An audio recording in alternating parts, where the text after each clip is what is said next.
gotta stare into the enemy's eyes and let him know that he has met his match, that nothing will be denied the one that won't be denied. You have to make it clear to your opponent that there is no quit in you. You have to make it known to him that no matter what he does, you serve a God greater than him. That there's a power on the inside of you that makes you unstoppable. That you are not scared to get in the ring to fight for what you want in life. The flesh of the warrior is mortal and vulnerable with weaknesses, but the mind and spirit inside the champion is a savage force of undeniable will that's fierce and violent to anything that threatens its ambition. Scarred and wounded, the warrior not deterred. He remains steadfast and unwavering faith to the God that lives within him. Alone he fights, blinded by darkness, but still he moves forward, outflanking every maneuver that hell attempts to conquer him with.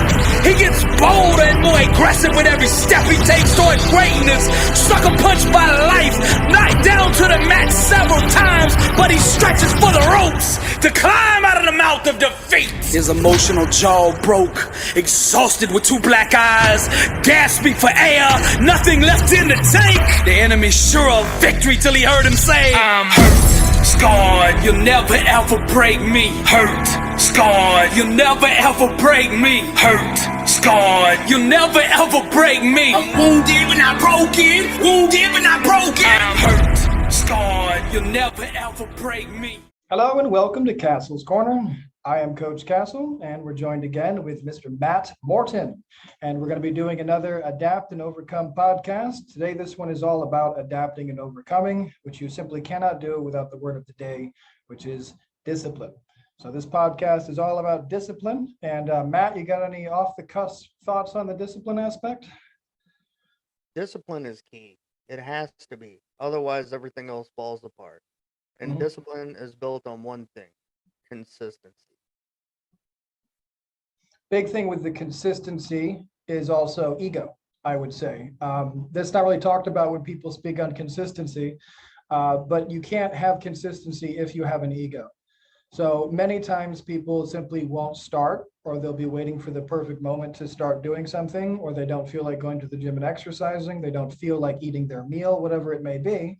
So instead, they just completely bail. They don't go to the gym. They don't do their cardio. They eat pizza instead of something else, something enjoyable, but still lower calorie. Instead of going to the gym and doing their planned hour workout, they could go to the gym, lighten the weights, do a single set and leave, which would reinforce the consistency, reinforcing the discipline. Take a 5-minute walk is not a 45-minute cardio session, but a 5-minute walk will reinforce the discipline to do the 5-minute walk. And I mean, you'll probably walk more than 5 minutes anyways. So discipline, consistency, and ego, in my mind, are really extremely important to any successful endeavor. Let's put it that way. You can't get anything accomplished unless you're willing to spend a consistent, long amount of time working on it. And I mean, well, we were just talking about this before we started the podcast, but it is critical that you set a goal and then you break it down. So, I mean, these guys, most people have heard me talk about breaking goals down a million times. You want to give your interpretation of, say, setting a goal and breaking it down? Yeah. When I was a freshman, I wanted to be on varsity for cross country. But my first day running, some of the girls were beating me, because I was used to the 1 mile, not the 3, and that kind of thing. Well, I would sit down and say, okay, I'm going to go to practice, but then I'm going to do this after. So I would work on some of my shorter running as far, like for the 800 and try and get that time up and that sort of thing, because you have to work your fast and slow twitch muscle fibers to become a better runner. You just do. That's why a sprinter is not a marathon and a marathon runner is not a sprinter. That's just two different disciplines. But anyway, I work different way of really using the hard. word discipline here, by the way. Real quick, different way of using the word discipline. Oh yeah, sorry. Anyway, so I worked really hard and I set my goal. I set my goals of I want to get my time on the 800 down 10 seconds. So I would do until I did that. That was my goal. Once I did that, then I said I wanted down at 15 seconds. And so I would work to continue. And every little victory was the way that I was going to make it to the varsity team. And I ended up being fifth out of eighth my freshman year, fifth in the rotation. And I was really happy with that. I made it to sectionals and conference. Didn't make it to state, though. That's okay. I'd went from some of the girls were beating me on day one for the two-a-days to fifth. So I was right there in the middle. I was very pleased. But without the consistency, I would never have done it. I was just about to say, I bring this back to when I was younger, before anybody had even heard. I didn't know what the word discipline was in this context. When somebody said the word discipline to me, it meant like I was going to be punished. You know what I mean? That's what discipline was usually my association. Discipline equals punishment. And what I used to love doing was also running. I ran for the track team, some other things, but we'll just talk about track for a minute. And the coach never once talked about practice as in you have to do, X, Y, and Z, and you have to, strengthen this, strengthen that. He was, okay, today we're running a mile. Today we're running a mile and a half. Today we're working on stretching. That was kind of his thing. And I wanted to be the best. I wanted to be the best. I wanted to be the fastest. You guys can imagine how it is. So I would do the practice. And then after practice, I would practice another 2 hours. And I realized quickly that actually led to my burnout. About 2 or 3 months in, I got injured and I had to slow it down. So while I was injured, I learned about learning. That might sound funny, but I took my intellect for exercise to the gym. And I went to the library and I started researching running, which there actually wasn't as much then as there was nowadays, as a matter of fact. But there was still a good bit of information about running and the sprinting and the stretching and everything else. So I immediately started incorporating these practices. And what I did was I just came up with a plan for myself. It wasn't written down. I didn't have a log book or anything like that. It was just every day I'm going to do something to make my running better. And I remember quite frequently that it wasn't a good day, or was rainy, or I had a shitty overall day. So what I ended up doing was just a small 10, 15-minute little thing. I'd do a quick sprint to the bridge. I would do hill climbs. I'd, just little things. So I wouldn't be running 5, 10 miles. I wouldn't be, you get the idea, etc. So without even knowing it, you can build discipline. Without knowing it's discipline. No one is born with discipline. Discipline is not something that is inherent in anyone. Discipline is something that you basically create yourself throughout your life by consistent effort. There are disciplined people in this world who make me look freaking horrible because they're so ridiculously disciplined. They don't miss anything, but they also started off just the same as everybody else. And they just consistently over many years adhered to their discipline and made it better and better and better. And this is how successful people get successful. This is how champion bodybuilders become champion bodybuilders. They are consistent for many years and decades. It doesn't happen overnight. It's literally decades. When I decided to be a bodybuilder, I knew from the very beginning it was going to be at least 10 years before I was any good. I knew that. So, it's just one of those things. A lot of people, they're very impatient nowadays with getting everything immediately. Amazon delivered immediately, phone, everything immediately, Uber Eats, everything immediately. Nobody wants to hear, well, it's going to be 10 years of discipline and consistent exercise and cardio and correct meal choices for, 10 or 15 years. You want a good company that's successful? Okay, 10 or 15 years. The thing is, on YouTube and Instagram and Facebook, everybody sees overnight successes. And they say, oh, that's going to be me. I just have to post more social media content of my ass and my abs. Nobody's interested in that. Nobody cares about that. You will not be the next overnight sensation. You do have to focus on your discipline, setting a goal for yourself, breaking it down into the digestible steps, which will be performed daily. And sometimes this discipline must go for years and years and years, and sometimes decades. I mean, this is how it is. When I was training for the Olympia, I had 2 weeks between, I had just finished winning the Chicago Pro-Am in July. So I thought, wow, everything I went through just to get to that, and now I'm going to turn around and do it again. There were days I wanted to go to like Burger King just on general principle. In my mind, it was starting to kind of throw back. Mm-hmm. And I just looked at myself in the mirror and I'd written down when Mr. Olympia. in every mirror I have in my house. So no matter what, and when I woke up in the morning, right behind my bedpost, when Mr. Olympia, right? So I'd get that, oh my gosh, I can eat pizza. That'll be fine. That's just one meal. I got, 4 months left. So I would take a rice cake and turkey pepperoni and no fat cheese and put a couple pepperoni because I'm diabetic as well. But that's the trick. How do you compromise? Because you can't go keto as a diabetic. You'll just be dying in the hospital. That's So just you it. can't, Long not and as a, short of it. yeah, not in train, no. So I had to adhere to every nutrition trick that I knew. And that's the only thing that got me through it. But the moral of the story is anytime you think you're going to get weak, say, oh, I want to get my bench press stronger. Oh, but I don't feel like bench pressing today. You can't just do it once a week and expect miracles. You have to do your steps. And I adhered to everything I said I was going to do. And at the end of the round, I won. And that is the only difference, I don't care, between Arnold Schwarzenegger and Lou Ferrigno on contest day. Arnold was disciplined to the fact that he was a machine. And I was no different in anything I've ever accomplished. You have to do your steps. Because the goal is like an algebra problem. You've got it in front of you, and you got to do the same exact steps, no matter what the problem is. And hard work literally always beats talent. It's not even a question. I mean, talent technically is not even a real thing. I'm not going to get into the studies here, but there's been many conclusive studies that prove talent is not a real thing. That notwithstanding, there are, savants and stuff. That's a special kind of thing.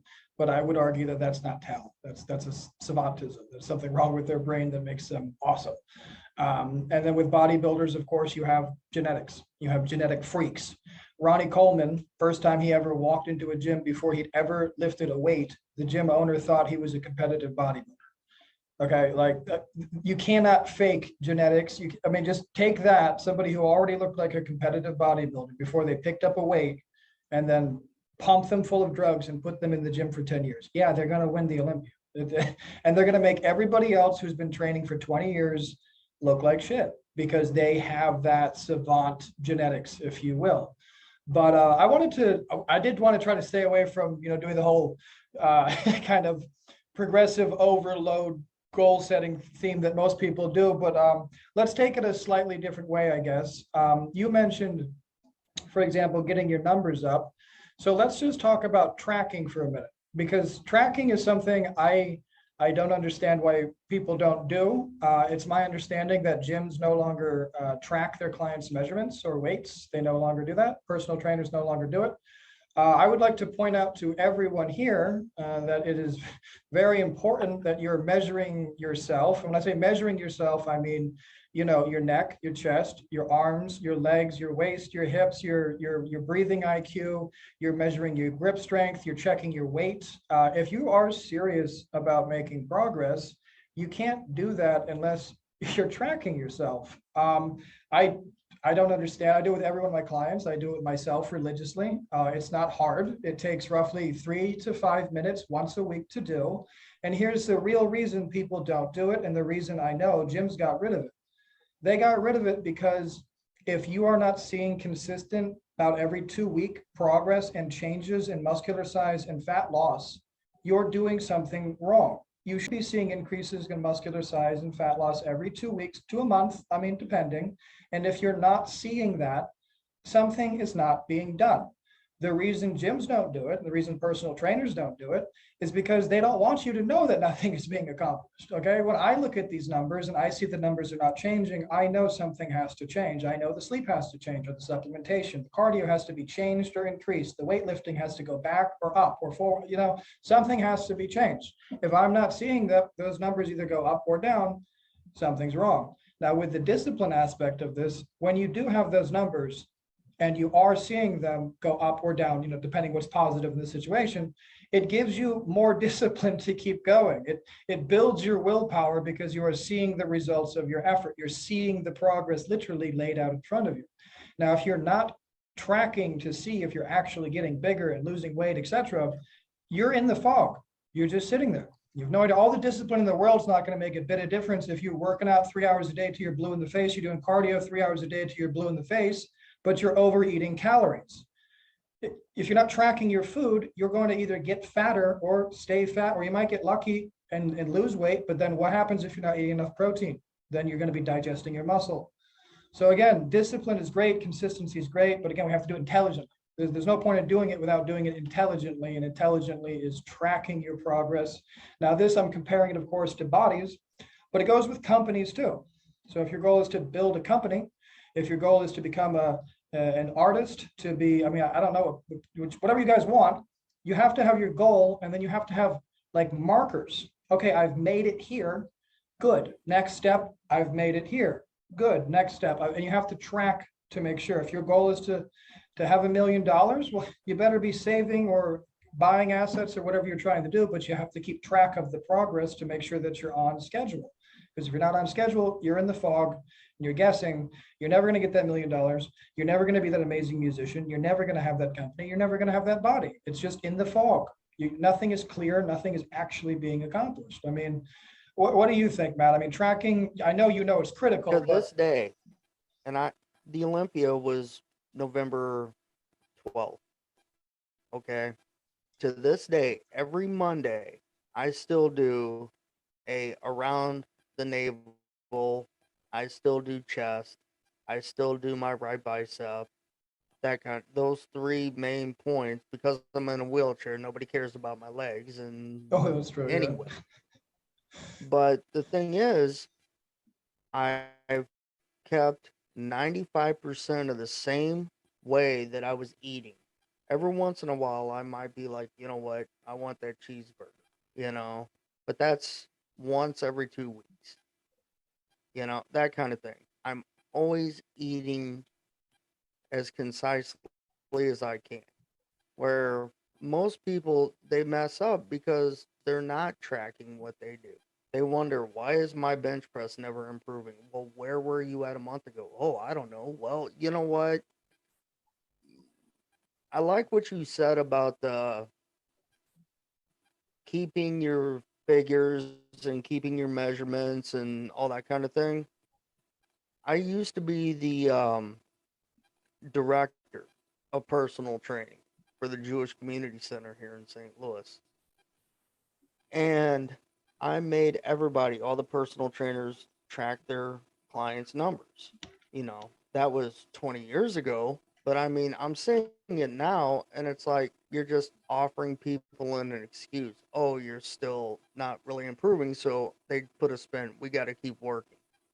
But the thing is, even with, you're going to get a small sample of people that aren't going to care. They're going to see their numbers and, okay, well, that's not bad. And they'll put it in their mind that it's pretty good, right? Better than their neighbors or something like that.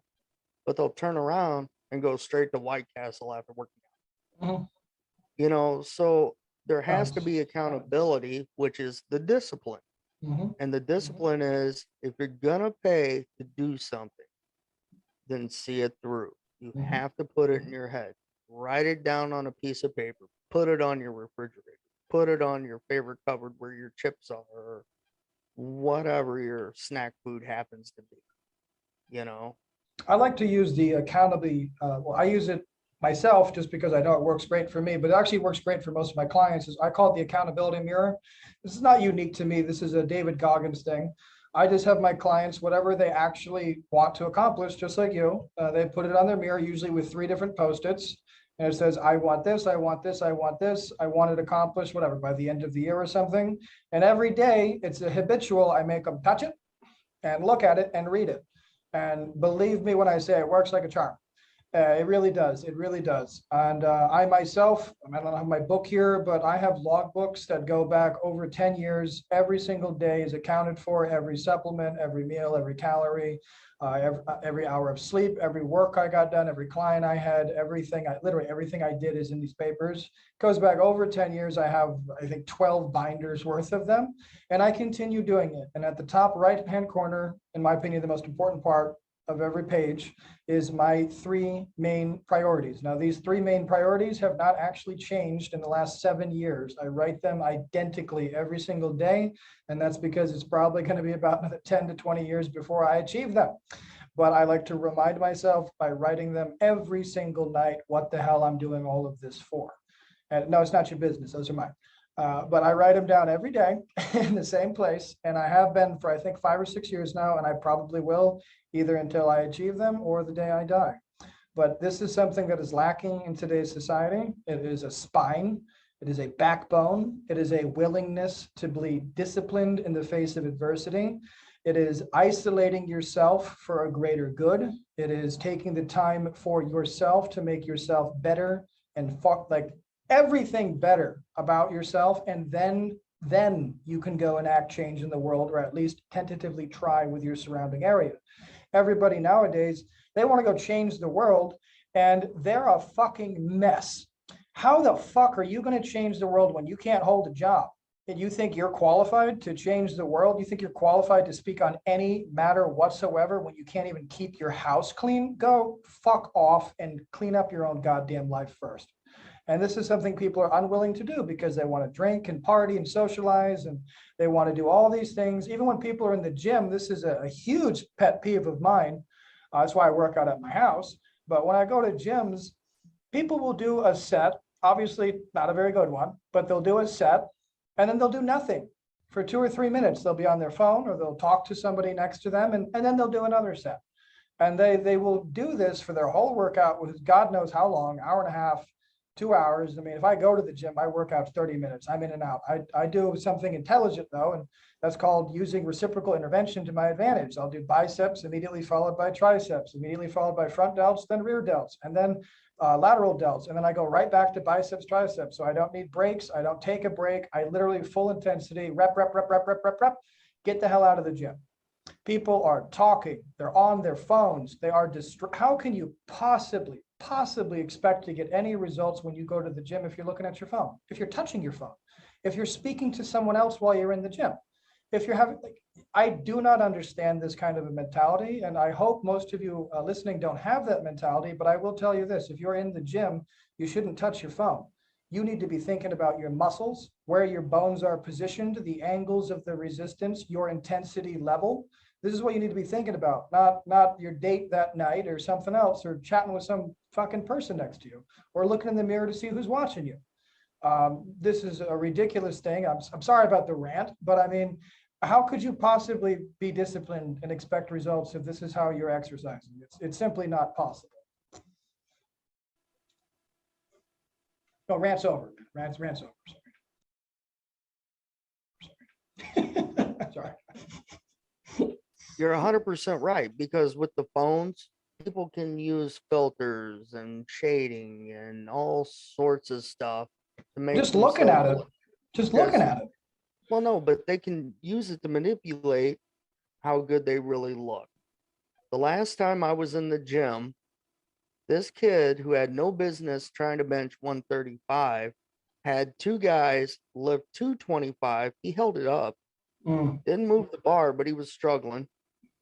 They took his picture, they racked it, and he put it on Instagram.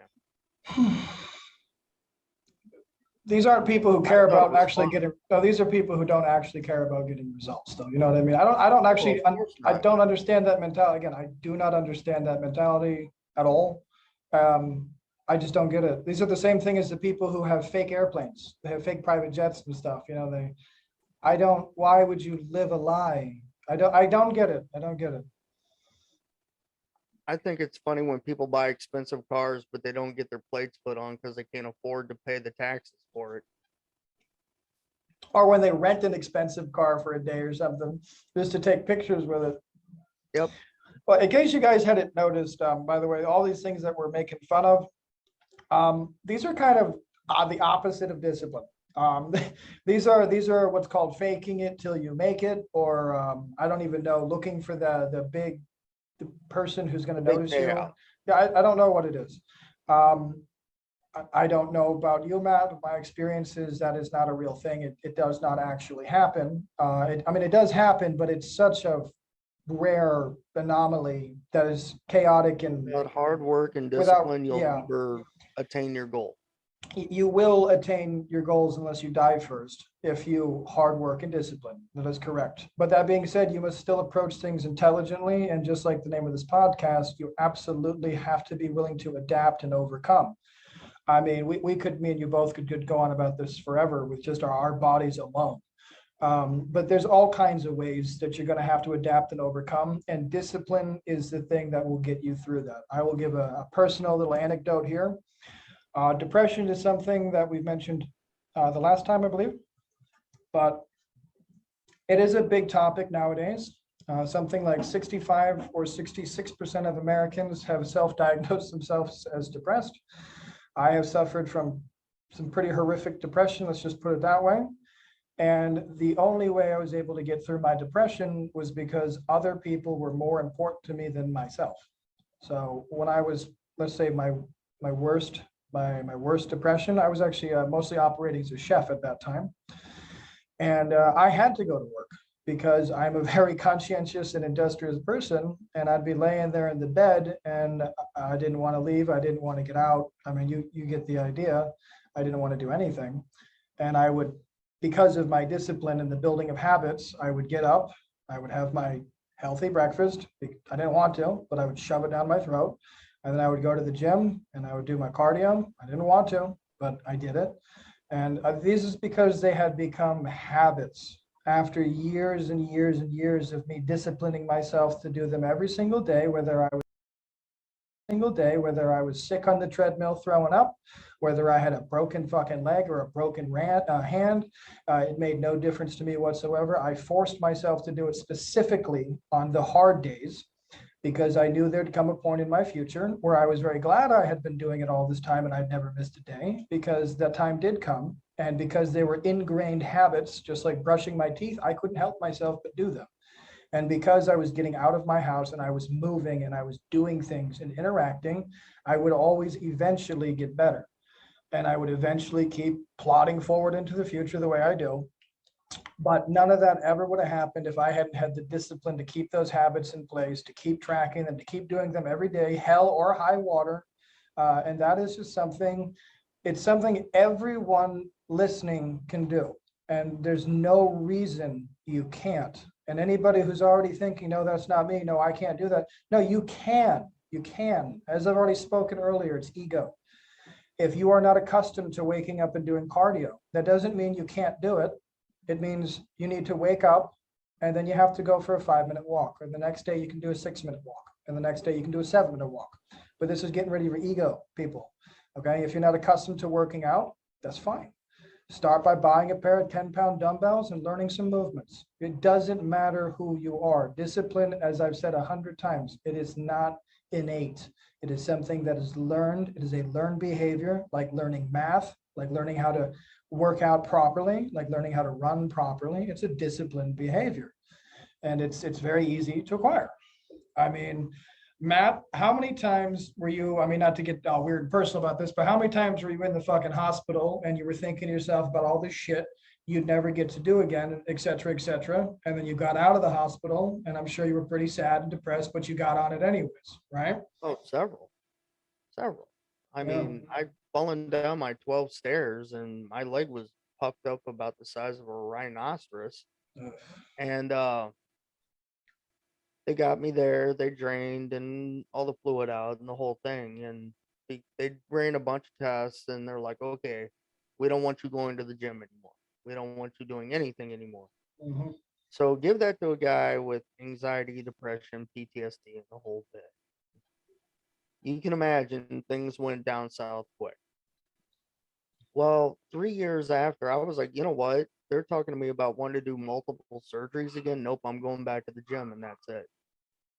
And it just got to the point where recently I was asked, man, why are you so dedicated to what it is you do? Why do you have so much discipline and you're not competing this year? I said, when it becomes your life, that's just what you do. Mhm. And it just becomes second nature as breathing. It You know, just does. so, but that's actually, that's another good way to take a different angle on discipline. Another good way to look at discipline is you want to become someone. We all have an ideal in our head, our judge who judges us and who finds us wanting constantly. Why did you do that? Why did you do that? How come you did that instead of that? Why didn't you do your workout? That's your judge. That's your ideal self. We all have one. Now, with discipline, the first question you got to ask is, my ideal self, that person I want to become, who do I need to start behaving like to become that person? How do I need to start organizing and acting in my life to become my best self? And then, just like with any goal, write a list. I want to be this. I want to be this size arm, this size chest. I want to have this much money, this car, this house. This is what I want. And then you look at that list and you say to yourself, do I have what it takes to get those things? Now, you obviously do, but are you willing to make the sacrifices to get there? Hopefully you are, and hopefully you're willing to stretch that out over a timeline, and hopefully you're willing to start behaving in a manner that that same person, your ideal self, would be behaving. I used to say to my cooks all the time, but they tell me, I want to be the sous chef, I want to be a chef of a restaurant, I want to own my own restaurant, et cetera, et cetera. I said, well, how come you're working like a prep cook? Why are you showing up late? Why are you working slowly? Why are you doing this? You think chefs do that? You think owners behave like that? I said, why don't you start acting like a chef, and then we'll talk. And the ones who actually took my advice and actually started acting like chefs, they became chefs. It's pretty simple. You're going to act like a cook because you're paid like a cook. You're going to stay a cook. You're going to go in paid as a cook, and you're going to act like a chef. Who the hell are they going to give the job to when the chef leaves? The guy who is already acting chef. Yeah, that's how it works. Other people don't like you?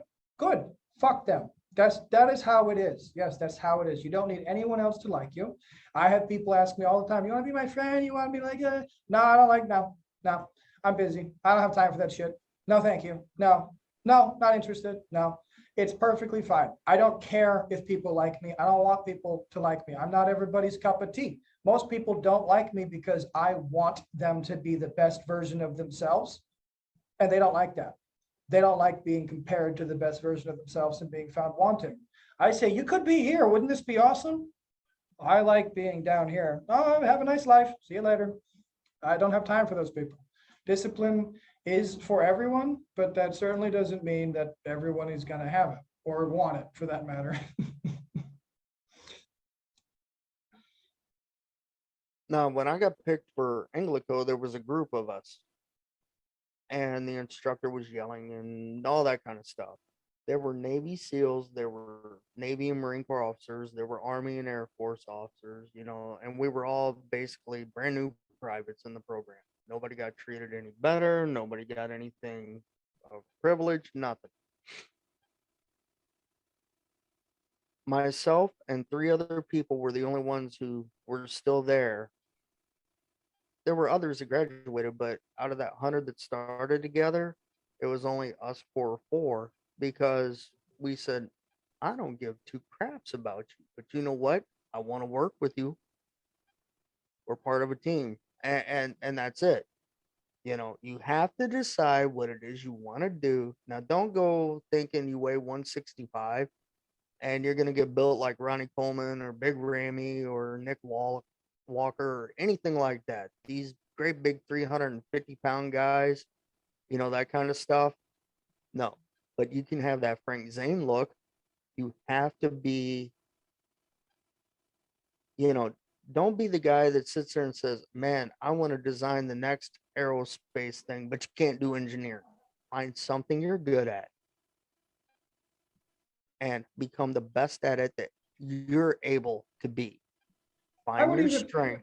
I would even just interrupt. I would take that a step further, though, and I would be really clear about this, because so many people will not be good at stuff until they apply it themselves. I mean, I'll use Chinese as an example. Agreed. You know what I mean? Chinese is a language I've never learned. It looks absolutely horrifying and terrifying for me to learn. Could I learn it? Absolutely, if I studied every day for 10 years in America. Could I learn better if I hired a teacher? Absolutely, in probably about 5 years. How about if I went and I lived in China for 3 years and I got a teacher? I could probably get it in about 2 years, maybe a year. Okay. Learning Chinese is ridiculous freaking difficult. I don't even want to consider doing it because it's so hard. I don't have any reason to learn it. But I'll tell you what, if I had a Chinese wife and we were married, I would learn Chinese. It would then go on my list of things to do and to learn. And I wouldn't want to learn it, but I would start learning it and I would begin acquiring the skills of learning the Chinese. You certainly don't have to be good at something. The reason I say that is because a lot of people go into fields where they need to be good at math or they have to be good at engineering or something, and they're not. And there's nothing wrong with that. You just have to find a way of learning it that works for you, or you just have to grind out the learning. I've had to do that with so many things, just grind out the learning that I didn't want to learn. You know what I mean? But let's actually wrap it up for the day. I apologize. Let's wrap this up. Matt, thank you so much for doing this. We'll be doing another one next. Oh, every time. We'll be doing another one next week. Don't know what the topic is yet. Leave your suggestions in the comments, so we'll get back to you. Anything to add, Matt? No. That's it? Okay. Oh, and update on the flashcards. They will be done Tuesday night, and I'll have them up. So these are the at-home flashcards for you guys, and I'll have them up. I'll do a little preview on YouTube for you. And everybody, stay on your grind. That's it.